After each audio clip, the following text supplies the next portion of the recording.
G'day, I'm Crowe, the traveling scientist, and today I'm going to be looking at the question, is social media ruining our social lives?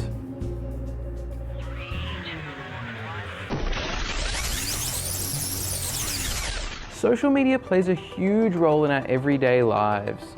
It's become so easy to connect with people around the globe, sharing thoughts, photos, even live stream videos. In 2018, over 2.5 billion people around the globe were connected to social media in some way. That's doubled the 1.2 billion people that were connected just 7 years ago, and the number is rising daily. But is social media good for us, or is it doing more damage than we might realize? It seems counterintuitive, but excessive use of social media can actually negatively impact our social lives.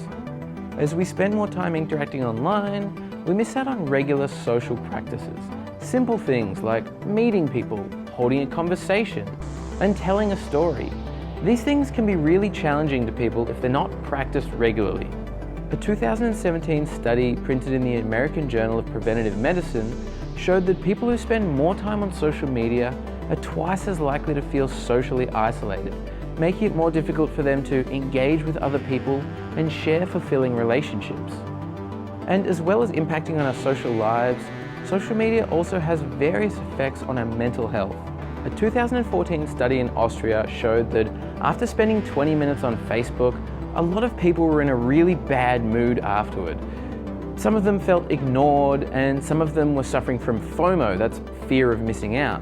But most people just realized that time spent on Facebook and other social media platforms is often unproductive. And so afterward, they felt dissatisfied with how they'd spent their time. A more recent study in 2016 showed that people that use more different social media platforms are more likely to be depressed or anxious.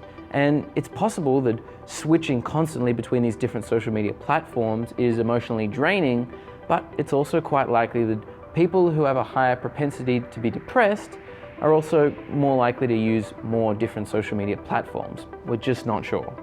Social media isn't all bad though. It's a way of communicating instantaneously with friends and family around the world, wherever they are. And it also allows us to access the latest current affairs, news updates, scientific discoveries, or even the funniest new cat video. A 2015 study in Washington showed that using social media can actually cause a reduced level of stress. And it has been shown that certain aspects of social media can lead to a release of dopamine and oxytocin. These are the feel-good hormones that make us happy, at least temporarily. But this is also what can make social media addictive, and so you can see that there are definitely some downsides for social media, but there's also a lot of upsides, and so with all of this conflicting information, what are we to do?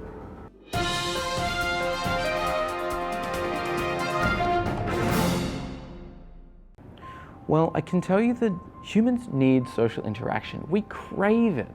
And, having a discussion with somebody online isn't the same as having a discussion with somebody in person.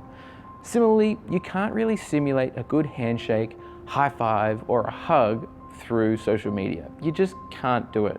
And as social media develops with modern society, we're going to need increased research to keep us up to date on the benefits versus the negative side effects of social media. Ultimately, social media offers us a beautified view of people's lives, but it's just that. It's not real. It can make us feel happy, but it's only temporary. Sure, social media has revolutionized communication around the world, and it allows you to do so many amazing things, but it should be used sparingly. Don't rely on social media to improve your social lives. It's just that, it's a virtual world that should be explored and played with. But don't get lost in that screen. Look up from your device and realize that the real world is right there in front of you. It's your job waiting to be done. It's your dog waiting to be walked. It's your friend waiting to meet you for a coffee or a beer.